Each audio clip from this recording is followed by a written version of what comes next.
Welcome everyone. Thank you for being here. It has asked me to introduce him today, which is a really great honour.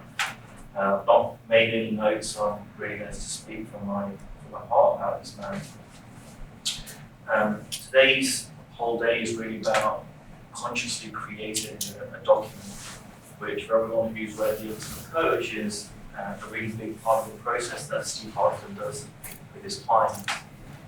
And I got introduced to this process a couple of years ago. I have to say I was very skeptical. I'd like to work with Steve, but I don't want to do that document thing. But I thought better of saying that to him. So I started my session with him, and the first session he said, right, we're going to create a document. All right, okay, here we go. And it was a really profound experience, and it's really been the foundation of a lot of the transformation, pretty much all the transformation I've had in the last 2.5 years. And one of the first people I shared that with was Peter McCammon.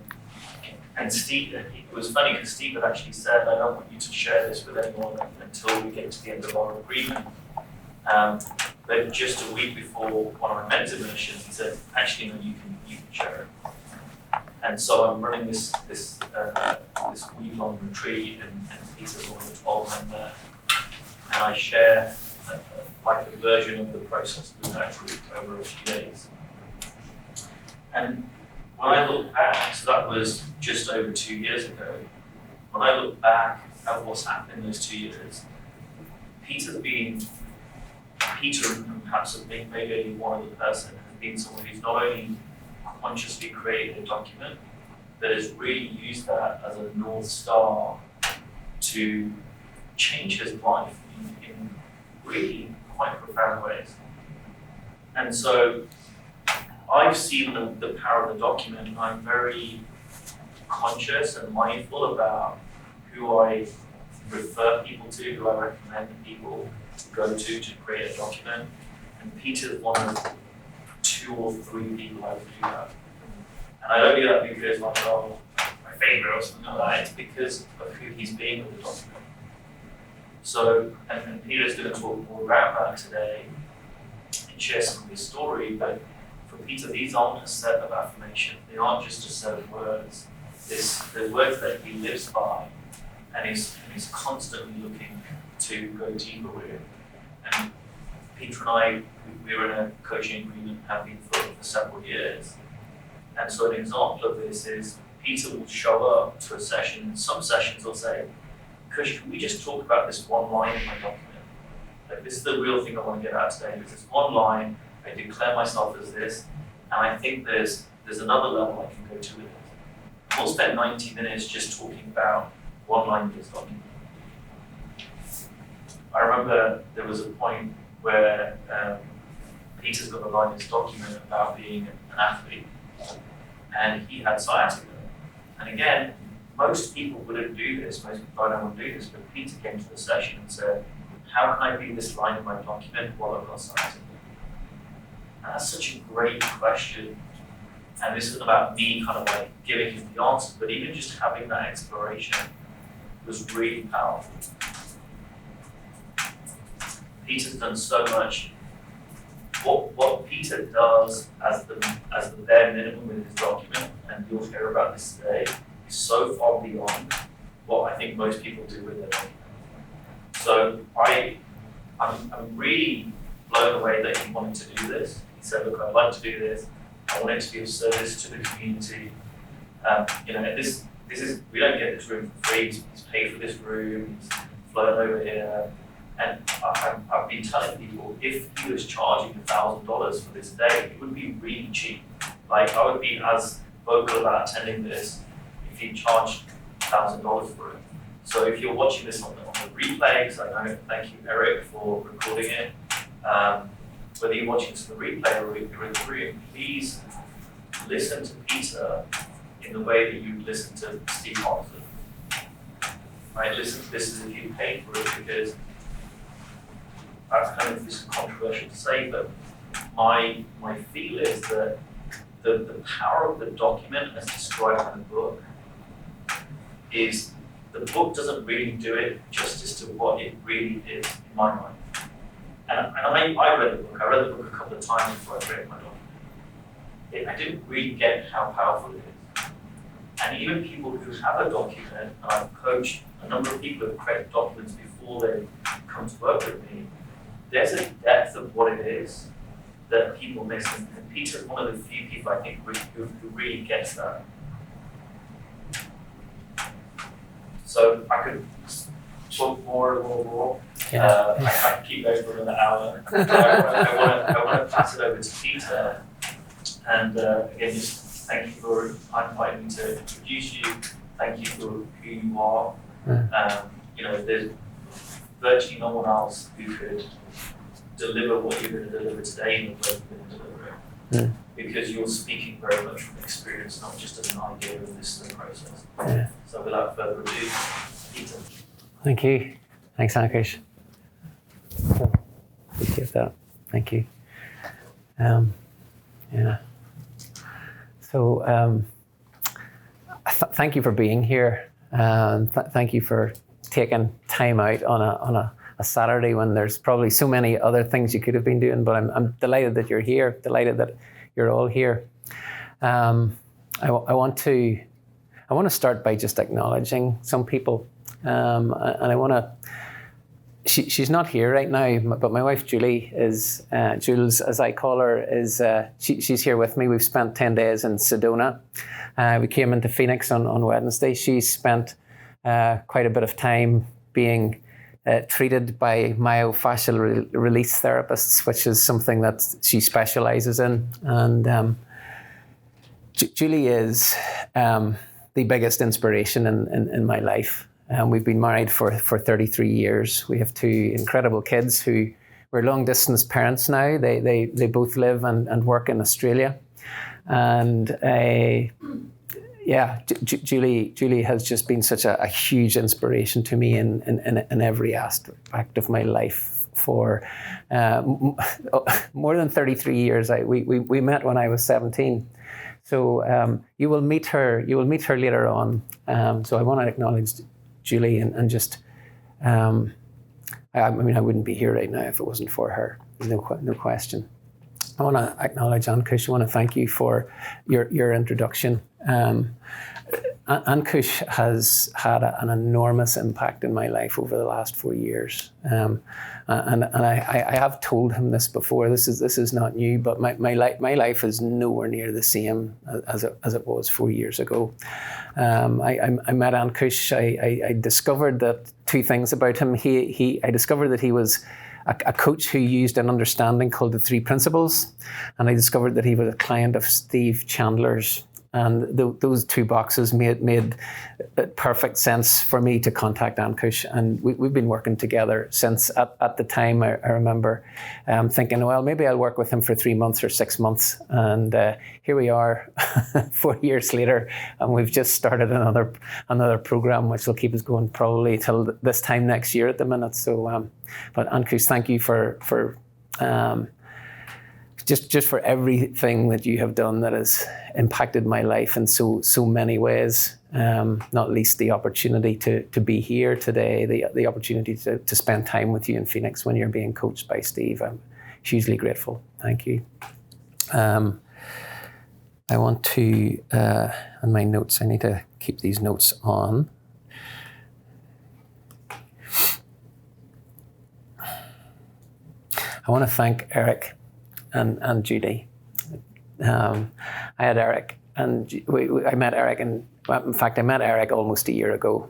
And these are two incredible people. Some of you probably know them way better than I do, but I want to thank you for there are so many people in the room here today because of you two. And I want to thank you for recording this as well, Eric. I really, really, really appreciate it. But I just want to acknowledge you just for the people that you are. You two guys are amazing. What the impact you're making in the various communities that you impact, it just blows my mind. And it's just an honour to know you and an honour to count you as friends. So and thank you for being here with me today. So appreciate it. Arizona has become really quite a special place for me and for Julie over the last number of years. Julie's been coming to Sedona for probably 10 years now. I've been coming here just for a couple of years, but we've had the opportunity to get to know people like Eric and Judy. We had dinner last night with Bill and Linda Pettit.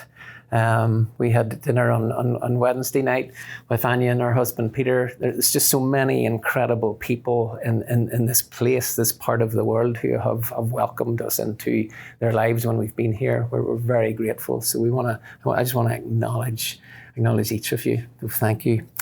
I want to finish off with two other acknowledgements. I want to, he's not here, but I want to acknowledge Steve Hardison.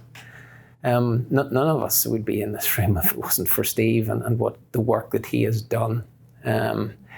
The work that he has done with clients over the years, the work that he's done with Ankush that has impacted my life, the work that he has done that has impacted probably everybody here in some way. And I just want to take a moment to acknowledge Steve and his amazing wife Amy as well, because I think I've heard him say something along the lines of, without Amy there is no Steve. So I want to acknowledge him. And the last acknowledgement I want to make is you, each of you. And whatever it has taken for you to be here today, thank you. I want to thank you for, whatever you've moved or nudged or not done or decided to not do to be sitting here today. I just want to thank you for being here. Thank you for taking the time. I want to really encourage you to see this as an investment of time in yourselves. I know there's not a cost involved in this today financially, but there's an investment of time, and I want to really encourage you to see it as Ankush said. If I was paying for this, $1,000 would not be expensive for it. I want you to be here today and just treat today as if you've paid $1,000 for it. And think about how you would show up to today if you'd paid $1,000 as opposed to not having paid any dollars. So I really want to encourage you just from the outset, if we set that as a context, just think about it through that context, and that will be something that will help you to get more out of this. The other thing that the other context that I want to set is, I really mean this when I want you to get a whole lot out of this. I want this to be a really powerful day, a really powerful experiential day for each of you. And as a possibility, I want to suggest that this could be a really important day for each of you in the context of your life. Now, that might seem like a big thing to say, but I don't believe that it's not. I don't believe that is beyond possibility. Whenever I was on that immersion 2 years ago, whenever Ankush decided he was going to help the group to create documents, and I was sitting in the back of the room, and he announced that we were going to create documents, and I kind of went, oh. I wasn't. That was my reaction. And if I had known then what I know now, my response, my reaction would have been very different, because my whole experience of having created a document and having committed to being it has changed my life. It is changing my life. And when Julie's here later on, you can ask her, but it is changing hers as well. So this whole process of the creation of a document and then the commitment to living it, the commitment to being it is life changing. I speak that from my own personal experience, and because of that, this may be the day, like when Ankush said to me, we're going to create our documents, and I went, oh, it could be that day for you. This could be a day where you come away and whatever you take from this could change the trajectory, literally, of the rest of your life. I really believe that to be possible. And in order for that to be a reality, I want to create a distinction for you. I want to have you each create your own distinction here. And it's about listening. And this isn't about listening to me. This is about listening for you. And I want you to imagine there's different levels of listening. And I want you to imagine for a minute that you have an opportunity to spend an hour in a room with somebody, in conversation with them, or listening to them. And if you were in that room, because of who they are and because of what you believed you would receive from that conversation or that interaction, you would be hanging on every syllable of every word of every sentence that they spoke. You would miss nothing. Your level of listening would be so dialed up that you would miss nothing.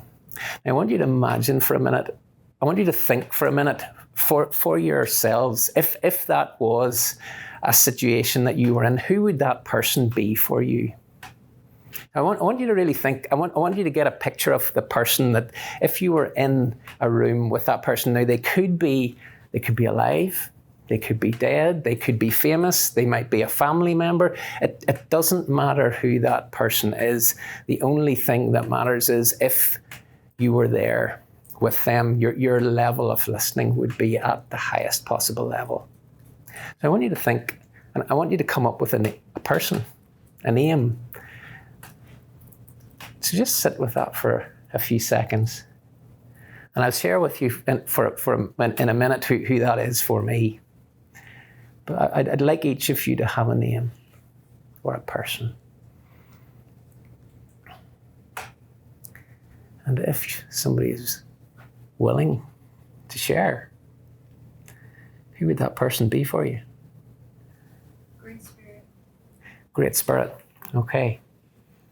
Yeah, thank you. Anybody else? Jesus. Sorry? Jesus. Jesus. Okay. Yeah, you'd be hanging on every word if Jesus was in the room. Yeah, Great Spirit. Anybody else? Has everybody got a person or a... Yeah? Everybody got... Okay, great. Not quite yet. No. Okay, yeah. For me, when I did this exercise the first time, and I've done this exercise numerous times, and it never changes. It's always my dad. My dad died 6 years ago, and my dad was my hero. My dad was incredible. I was very fortunate to have the dad that I did. And we used to sit in the last few years of his life. We used to meet up once every 4 weeks, and we would have a 2-hour lunch in one of his favorite restaurants. It was a very simple restaurant. He was a very simple man when it came to food, as long as he had his meat and vegetables and potatoes, he was happy. But we would sit for 2 hours and we would just talk about what's going on in his life and what's going on in my life. And I miss that. And I would, so if a person's my dad, have you come up with something with someone yet, or are you still? I'm taking my husband. Okay. Yeah. Okay. So what I'm going to, for the purposes of this, the level of listening that I want to encourage you to, well, actually, before I say that, there's another level of listening. And the other level of listening is if you had to be in the room with somebody and you just did not want to be in the room with them in a conversation where it was like, get me out of here, or do I have to? Or it's almost like your level of listening would be that whatever they said, even if it was the most purest truth that had ever been uttered, you would have decided before they spoke it that you weren't going to hear it. It's that kind of listening. So I want you to think about, again, another person, that if you had to be in the room with that person, that's the kind of level of listening that you would bring. Which sometimes, actually, for me, this was easier. I've seen a few nods. It was easier to think about a person that would fit that category, where I would be like switched off before they even opened their mouths. So I want you to think about a person who would fit that category for you, who would fit the bill for you in that regard. And again, think of a name, think of a person, get a picture of this person. If you know them, you can get that clearly. If you don't know them, you'll get an image, you'll make an image in your mind of who they look like or what they might look like. How's that? Everybody got a person. Was that easier or more difficult or easier? Okay. Multiple names come. Multiple, yeah. So pick one. Just pick one. Yeah. There's no wrong answers here. And so for me, the name of the person for me in this regard, and I'll not go into the detail, but his name is Brian.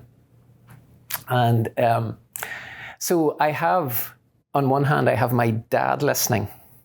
I also have my Brian listening.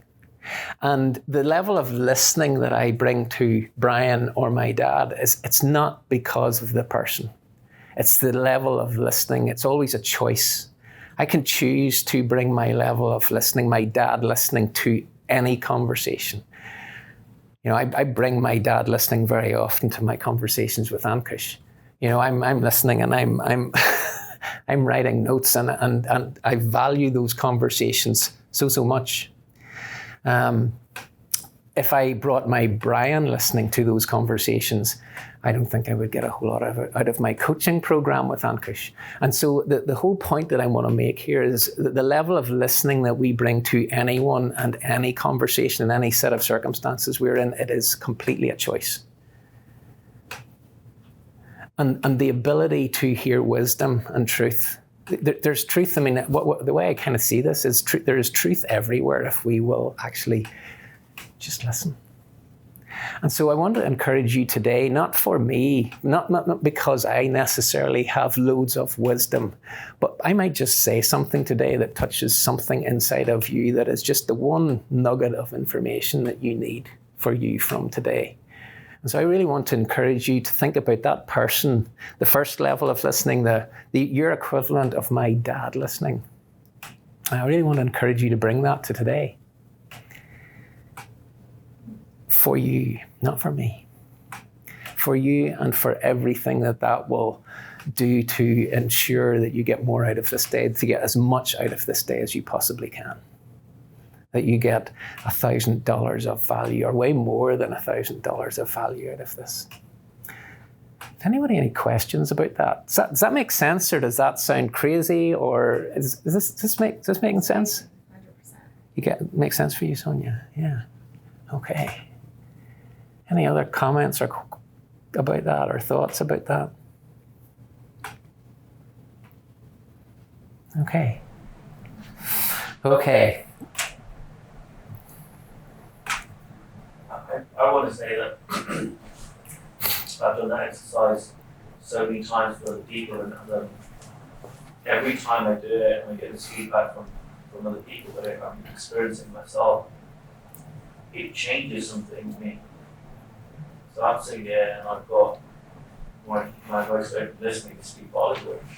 And I'm sitting there now listening to you differently, having done that exercise. And it's not because I came in and thinking, oh, well, I'm not going to listen to you, but it's like, it just seems to open up something for me. Just sitting there that I wasn't aware of. Yeah. Well, it's like what you said earlier. It's in the way we talk about consciously creating a document, we consciously create our level of listening. That's available to us every moment of every day, every conversation that we go into, whether that's with a client, whether that's with me, with my wife, or my kids. It doesn't matter who it's with, that is available all of the time as a conscious creation. So thanks for that, Ankush. I want to share a little bit about the story. I will share my document. I want to share a bit about how that came about. And I've touched on it, the beginning of it. Well, not quite the beginning of it. It started for me, I'd never heard of Steve Hardison until probably late 2021, when Ankush said to me, I want you to watch a recording. And he said, it's called TBOLIT NFL.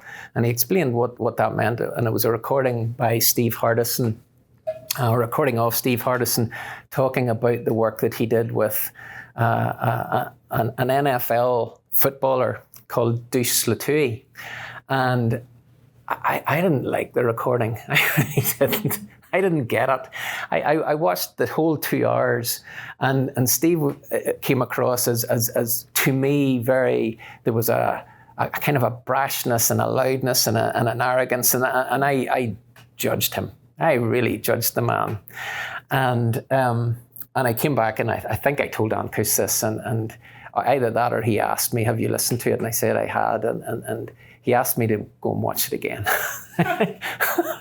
I didn't want to, and I did, and if I'm honest, I was not bringing my best listening to it the second time, but there was a little more in it for me, and then Ankush, at the beginning of 2022, he started to talk to me about an event that was being run in London called the Ultimate Experience London event. And he thought, actually he didn't think at all, he was certain it would be a really good event for me to go to. And I resisted for a little while, and then I thought, I've known Ankush for almost 18 months. He has not steered me wrong yet. I'm going to take a punt on this. And I took a punt on it and bought a ticket. I persuaded my brothers, my son, his best friend, and half a dozen clients to get on a plane from Northern Ireland to fly to London and go to the event, which is probably not particularly normal for me. Certainly at that time, it definitely wasn't normal for me to commit to something in that way, or to commit other people to coming in that way, and because I was kind of coming with this TBULITFNL experience in the back of my head, but I was balancing that up with what Ankush had shared about his experience of Steve. And Ankush, I think at that stage you'd had one session. Ankush had been for a bee with Steve. He'd flown to Phoenix and had that. And so what I remember about the day was that Steve spoke. The key speakers at the event that I remember were a man called Karan Rai, and Steve and Amy, and there were other people there, but that's what I remember most vividly. And what I remember most about the event was how Steve engaged with Amy. I remember other things, but that was the biggest thing that I took away. How this man who was at that stage, I guess, mid-60s, how he interacted with his wife, how he talked to her in front of other people, how he spoke about her in front of other people. I'd never experienced that before. And then he spoke, and I came away from that event thinking, I think this is possibly one of the most loving individuals I've ever come across, ever. You know, there was just something completely transformed inside of me in terms of how I was seeing Steve. And at that stage, so I kind of became really captivated by Steve at that stage. I'm much more interested in that than I was in a document. Because when it came to later that year, Ankush on the immersion, there were 12 men in a room, and he said, we're all going to spend the next 3 days creating documents. I kind of went, oh, I wasn't that excited. I was like, I loved what Steve seemed to stand for and what he was about, but the document thing, I was like, do I really need that? And what I did was, I made a decision. I said, I will give this 100% as an experiment. That was the decision I made. I didn't say, it wasn't like I'm committing the rest of my life to this or anything like that. It was just, I made a decision to experiment, but it was going to be a wholehearted commitment, or a wholehearted experiment. And so that's what I did. I went through the process, which took us to the rest of the immersion, which was 3 days, and I came away with the basis of a document. And so I had this list of what I know now to be declarations, and they were typed up. Well, I think they were written on this machine, or I'd typed them up, and I knew it wasn't finished. I knew it wasn't a completed exercise, because I knew from the process that because it had been done in quite a a condensed time period. I knew there was more information that still had to come to me to create the completed document. And so in my mind, I thought it's going to take me a couple more months, which it did. It took me about till the end of the year. And at the end of the year, and I think there was a conversation, Ankush, with you where you were encouraging me to kind of complete it. And not just to go on and on to try to get it perfect. And so at the end of the year or the beginning of January, I completed my document and I started to read it twice a day. I shared it with some people. I shared it with Julie, my wife. I shared it with my kids. I shared it with my brothers. I shared it with a couple of close friends. I started to share it with clients. And at Ankush's encouragement then, I was reading it twice a day, and he said, it will help you if you can learn this off by heart so that you can recite it. One of the things that Ankush has talked to me about is getting your document off the page and inside of you. That's the phrase that he uses. And one of the ways I've done that is to learn it and to recite it.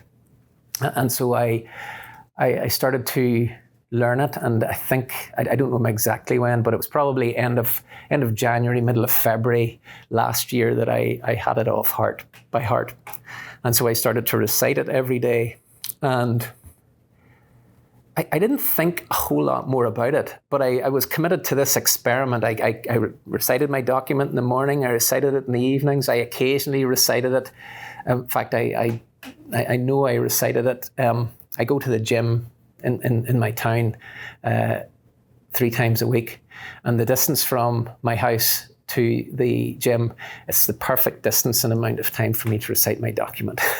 I can get to the gym and I've recited my document. So I was doing it then. I would recite it from time to time. We would walk our dogs, and if I was on my own with the dogs, we'd be walking around. I'd be walking the park with the dogs, and I'd recite my document. And that was, and I didn't think a whole lot more about it at that stage. That was the extent of the experiment until July that year.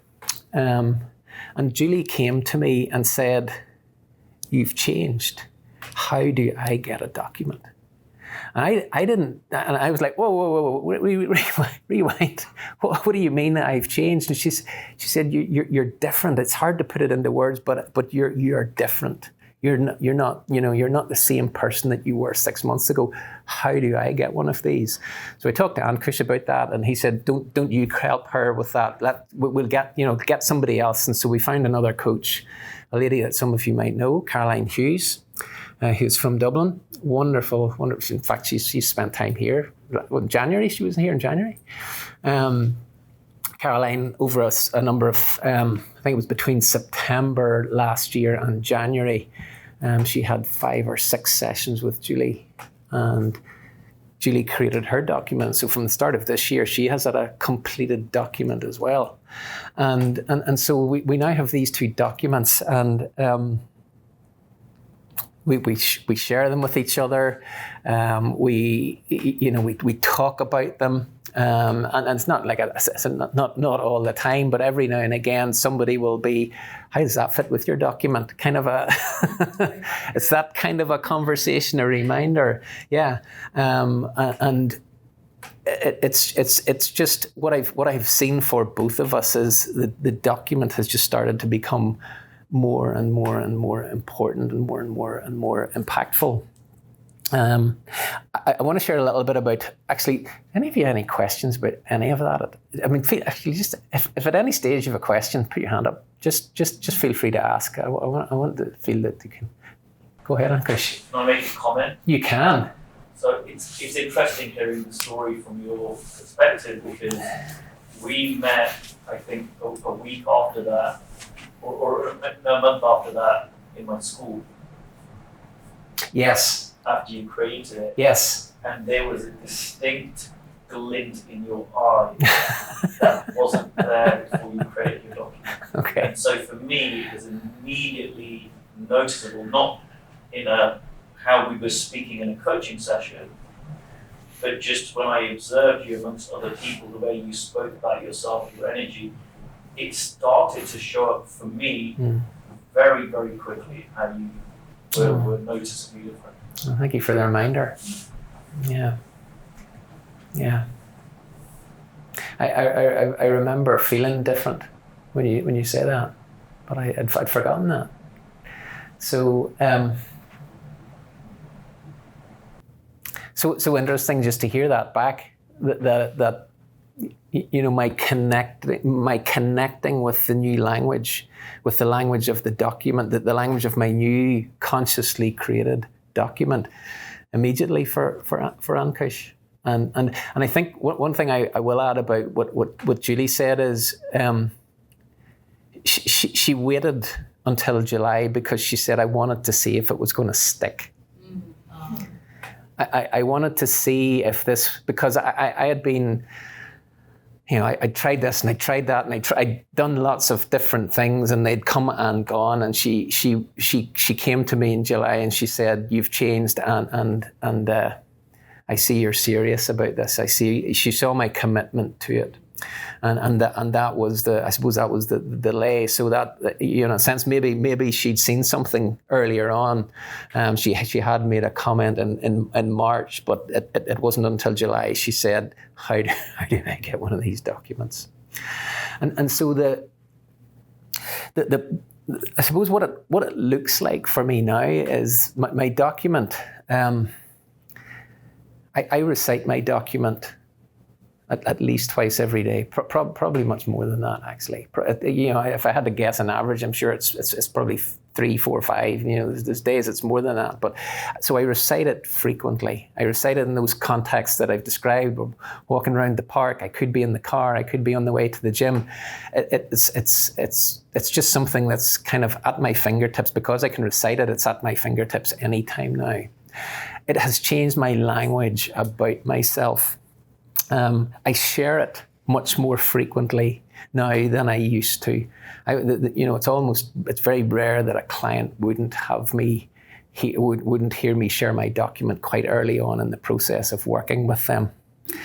Ankush has already said that I think our coaching sessions have changed a lot since I had my document, where our conversations quite frequently now are about my document and how I'm being my document or not being my document. And, it's very easy for me to identify lines in my document where here's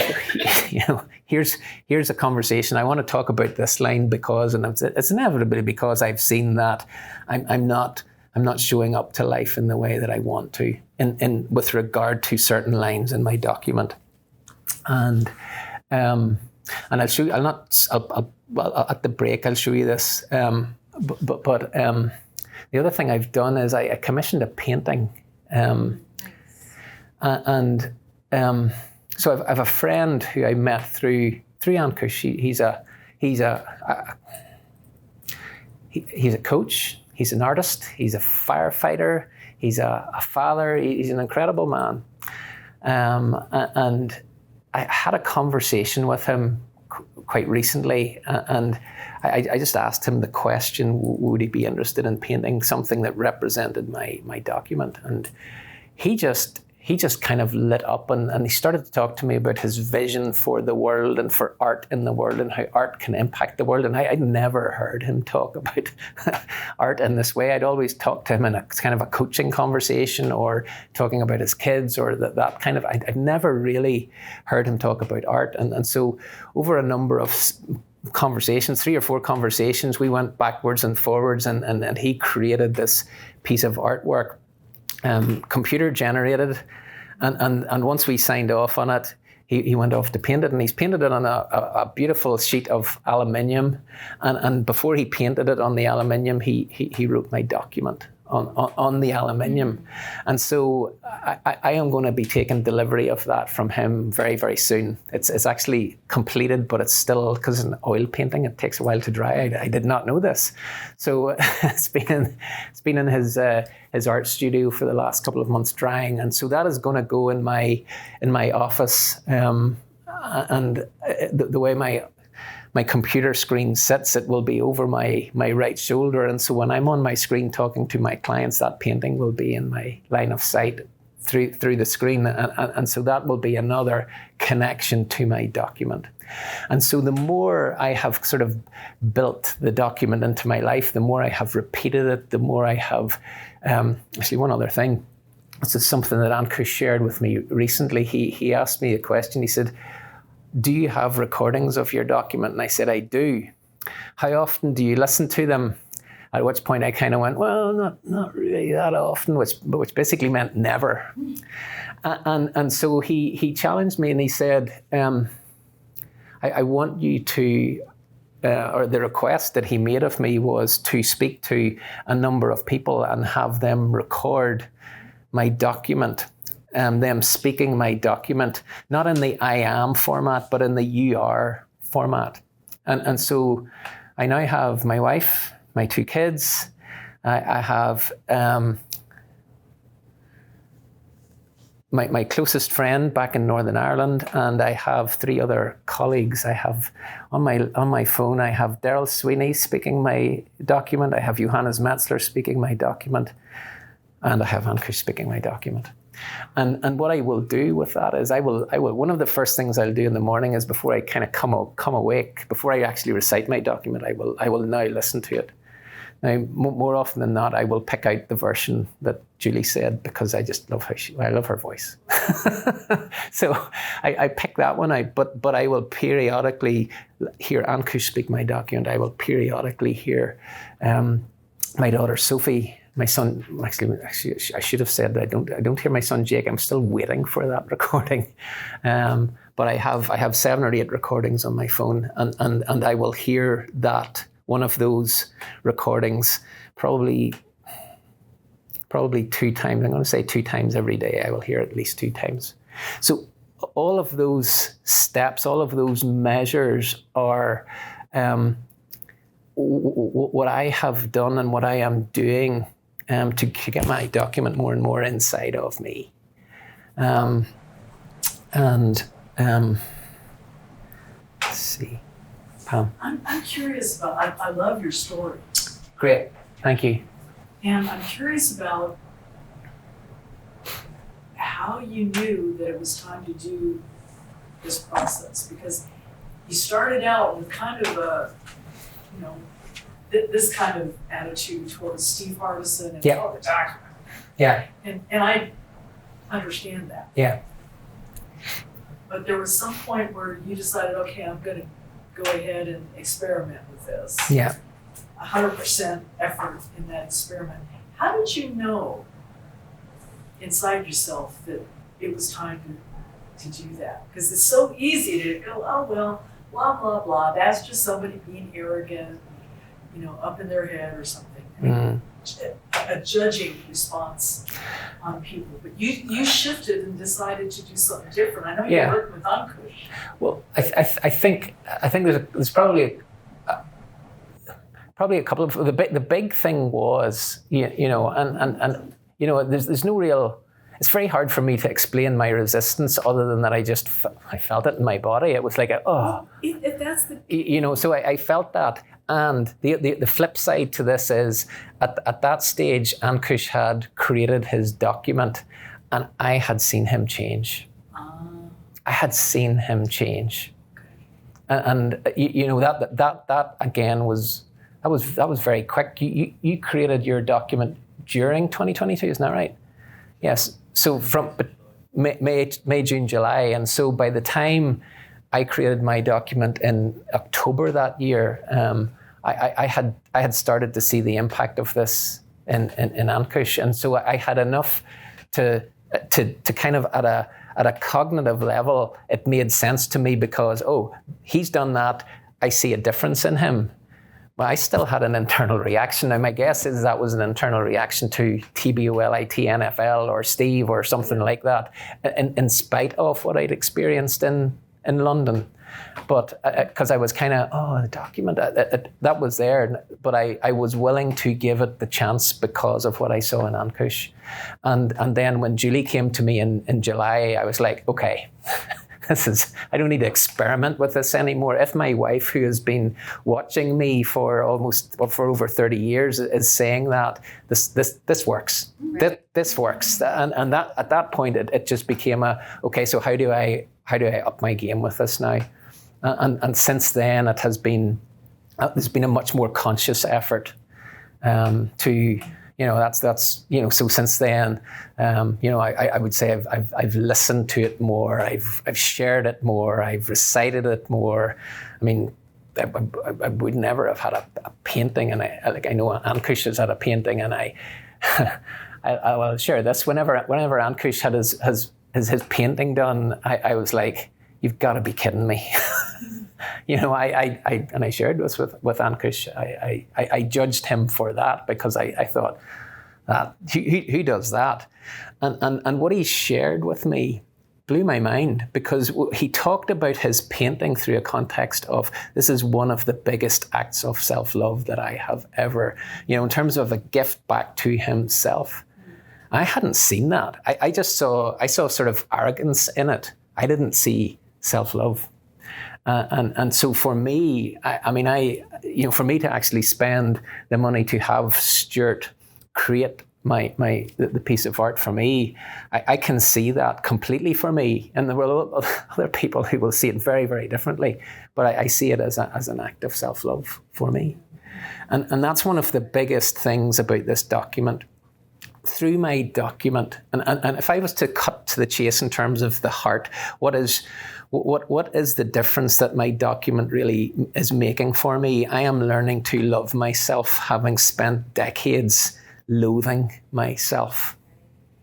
That is at the heart of this. I have spent decades disliking, judging myself harshly, leveraging the outcomes in my life through criticism and judgment of myself. This is allowing me to create outcomes through loving myself. And that's a very different proposition. Does that make sense? Mm-hmm. Yeah. Okay. One more thing before I share my document. I want to give some context to why I'm standing here today.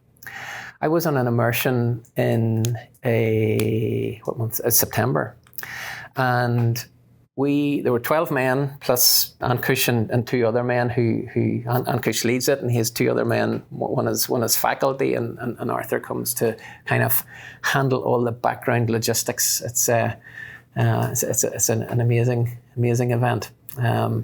You should come on one, Eric. And we had a conversation one day. We were split up into groups, and we were sent out with a quotation, and it was a Steve Hardison quotation that says, as a possibility, false humility is the highest form of our highest ultimate arrogance. And we were discussing this, and one of the guys, who's a really spiritual guy, had this, he kind of, the way I'm going to describe it, these words came through him, or were channeled through him, and he had, all of a sudden, he had this verse of poetry that was incredible. It was beautiful, and he shared it, and I said, when did you write that? And he said, I just did it. I was kind of blown away by this verse that he had written about arrogance. And we came back into the room. So there were 15 men in the room, and he shared it with Ankush, and Ankush thought it was incredible, and was talking to him about how he would like to use it in his next workbook for the immersion, or maybe share it. And the guy was kind of, I don't know if I want to share this. I maybe want to keep this personal. I want to, and the conversation went backwards and forwards a little bit. And Ankush asked him a question that I know, it just blew my mind. He said, what if it's not yours to keep? What if it's not yours to keep? It's one of the best questions I've ever heard. It blew my mind, because I didn't hear it about the guy and his verse. I heard it about me and my document. I heard it about me and all of the different things that I have learned that are helping me to live my life in a better way than I used to. And I just saw that my approach was not. It was much more. I was kind of holding on to all of these resources, and my mindset was, what will I let out? What will I let out? What's mine, and who will I let this person have that, and will I let this person have another person? And it was, and do you know what it was? And Ankush has used this word, not with this, but I was being stingy. I was being stingy with my sharing of what had been given to me, and I very quickly thought, it was within a number of, I don't know if it was within a few days or a couple of weeks, I had this thought of, okay, where can I share my document more? How can I give it away more? What if it's not mine to keep? And that's why I'm here. That's why I had the idea. That's where the idea for me to do this came from, because I thought, well, if it's not mine to keep, I got to give it away.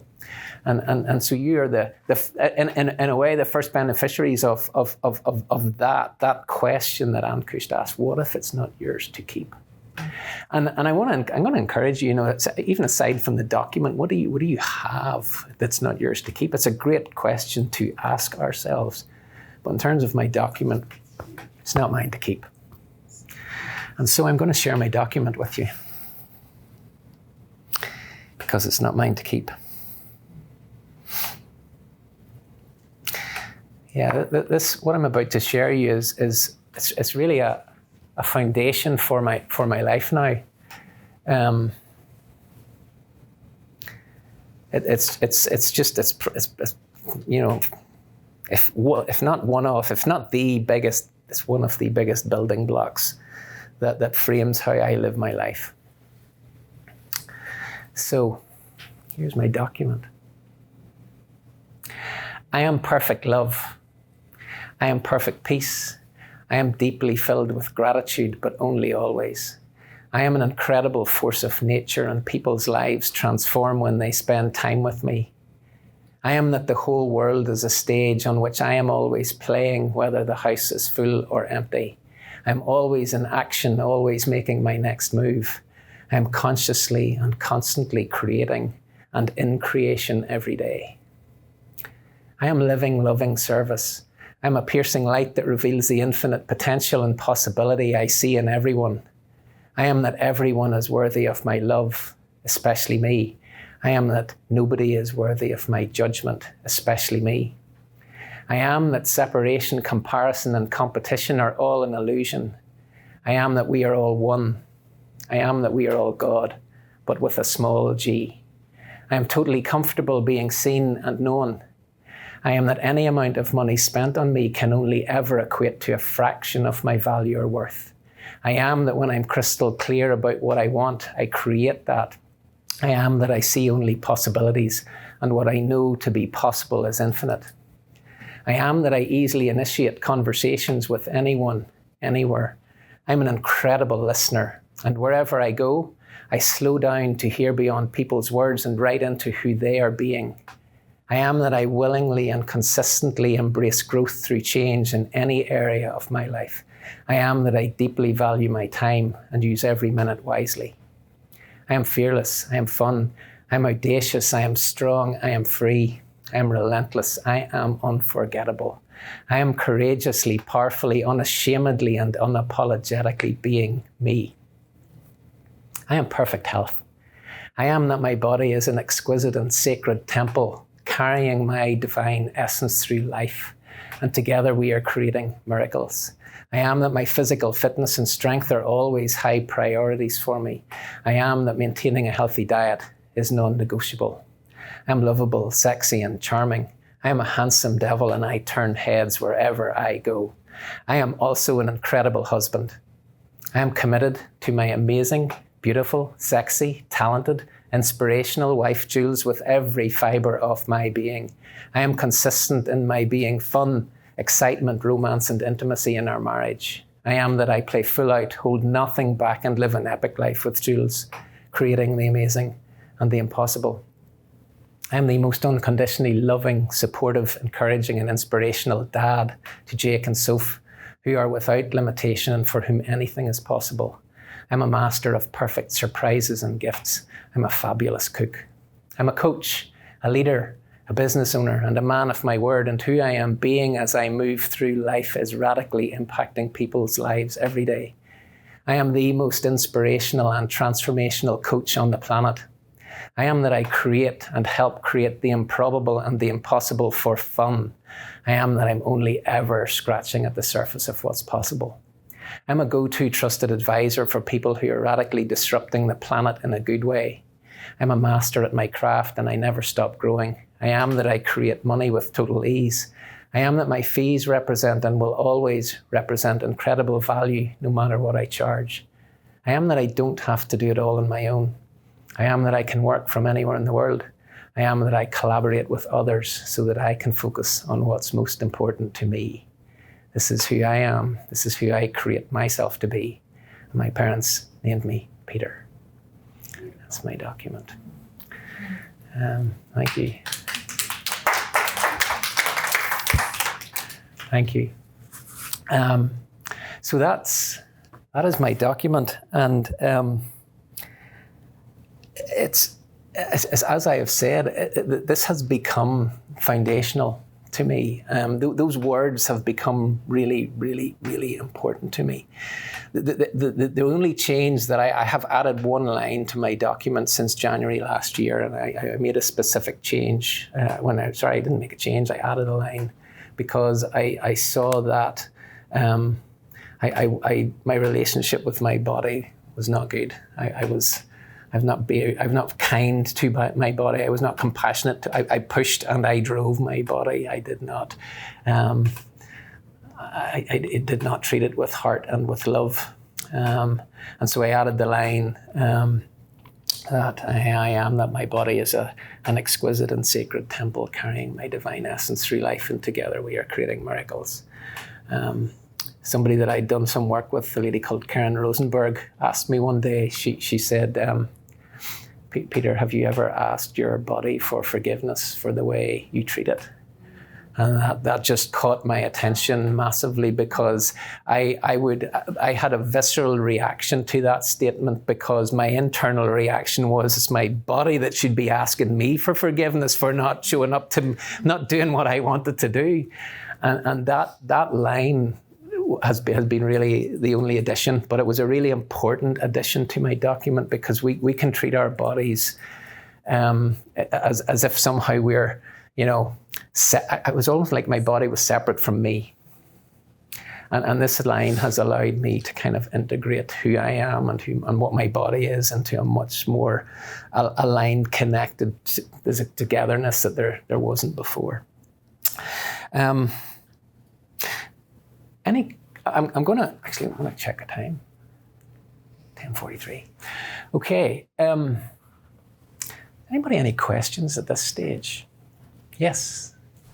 I'm curious how many times you've changed your document since your first version, because I find that's, I don't know if it's a perfectionism or kind of being in my head about it, but I find myself changing it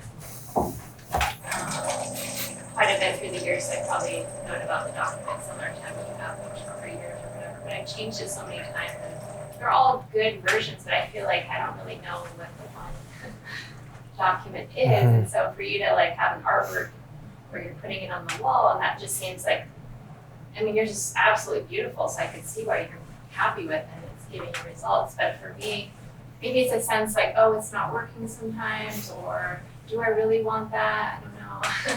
Maybe there's not this sense of certainty that this is it, and so I'm all out with it. I'm kind of tentative with it because I'm not sure that this is my document, or is this something that I really want, or Okay.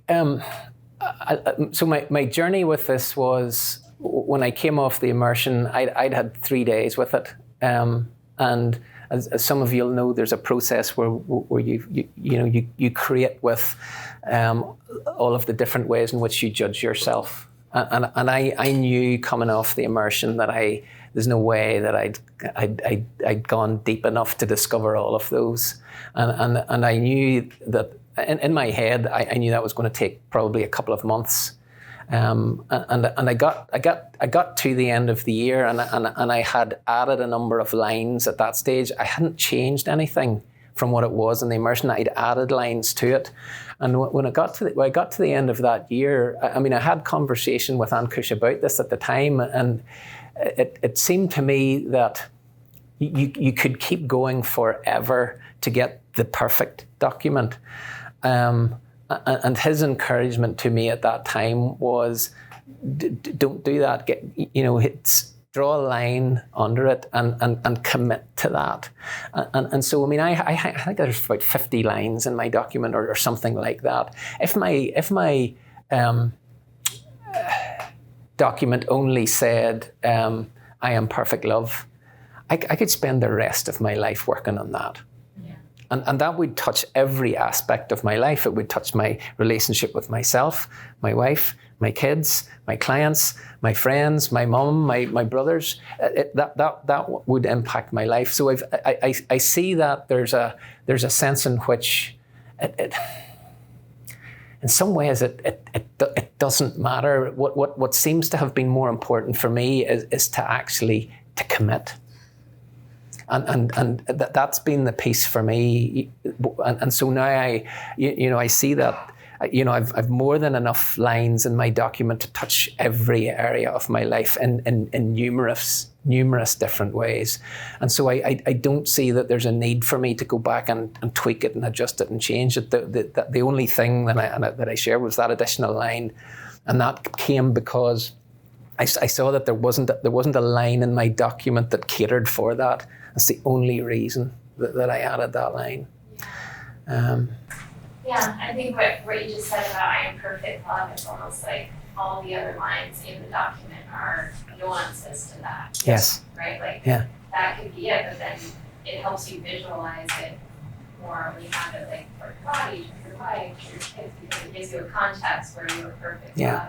So I really love what you shared about how your document is like your biggest act of self-love, because that's a really beautiful way to. Sometimes I feel like I have a relationship with the document. It's like I need to be this, I should be this, and I'm not. So how can you look at it? Kind of this like, don't tell me I need to be that. Like I'm fine the way I am now. Yeah. And so like to think of it as like this is something to help me love myself more as I am now. And grow in love is like a very inviting way to be with the document versus like I need to do this. Yeah. Well, it's really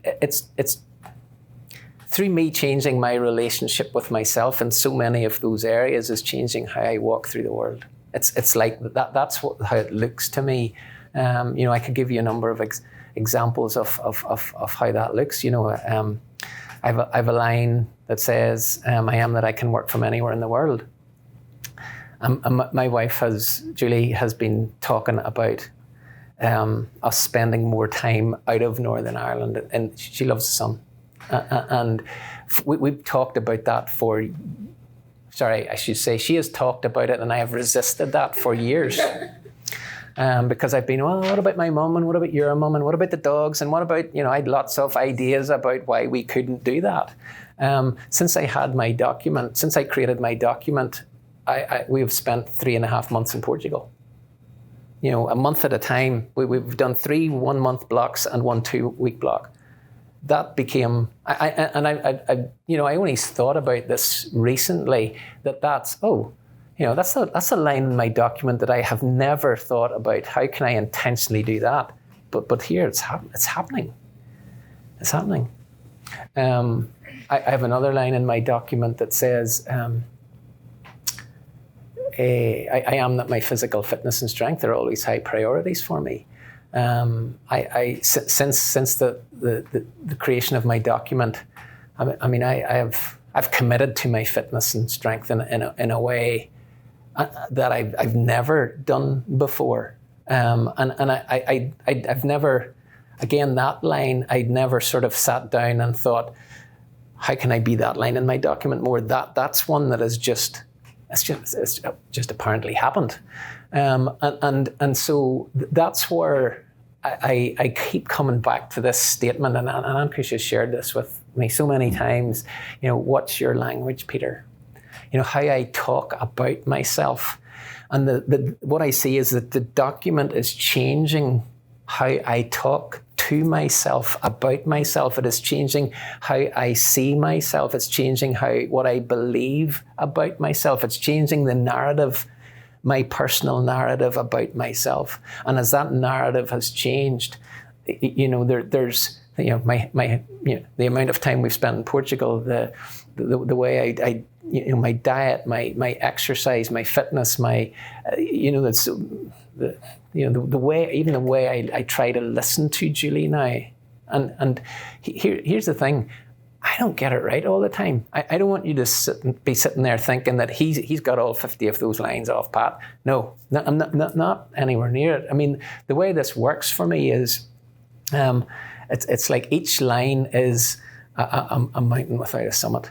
Now, I don't mean that to sound like a chore. I'm excited about each line being a mountain without a summit, because that just means there's unlimited possibility for me to work with each of those lines to create consciously in my life and in my relationships and in my business.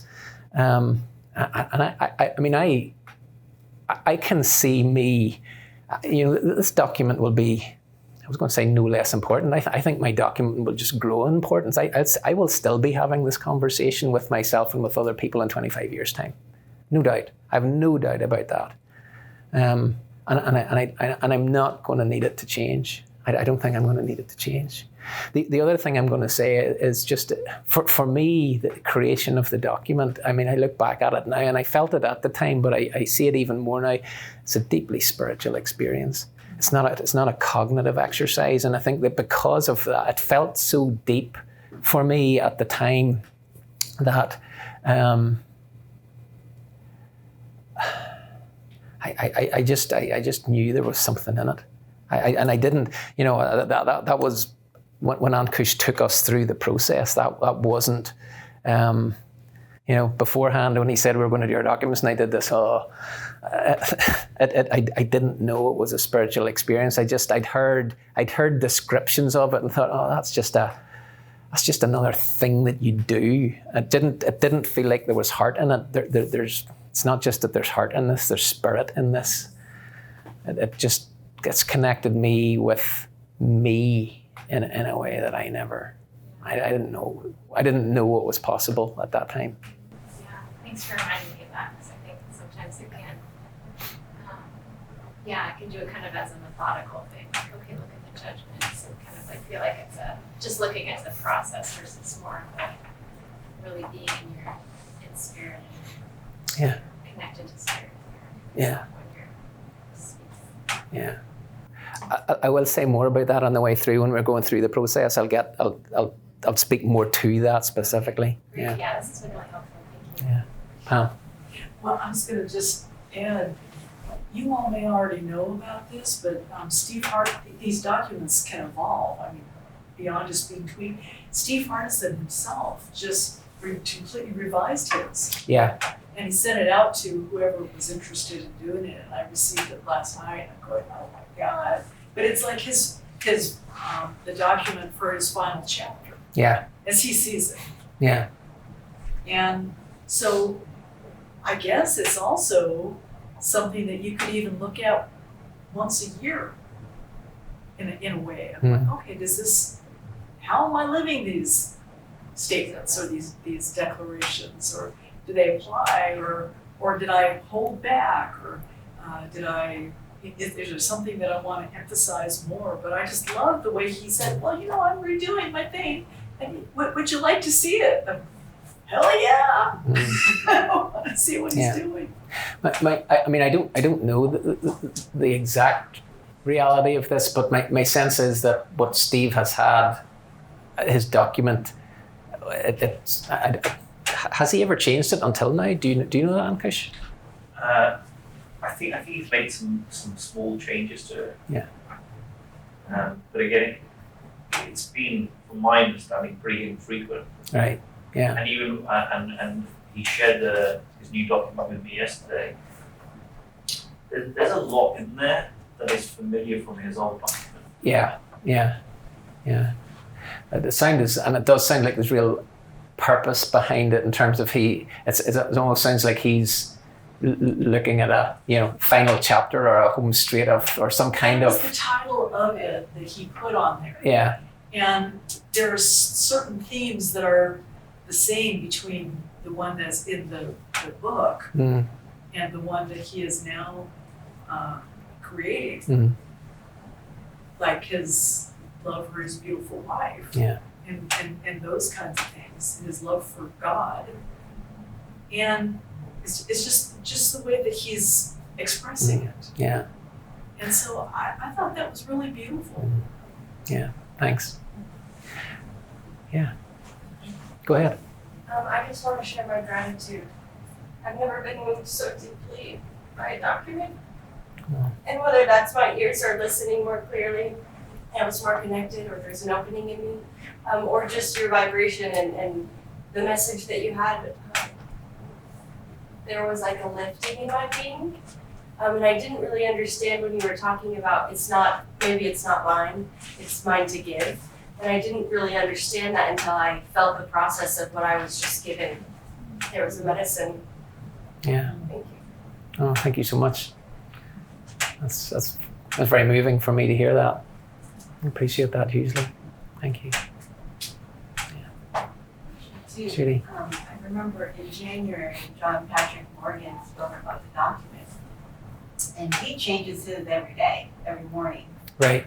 And he says there's some things where he feels like this is in my DNA and it comes into part of who I am. So he doesn't feel like it needs to be in his document any longer. Mm. And he puts things on there that he really wants to step into. Mm. And I thought that was an interesting way to think of creating your document.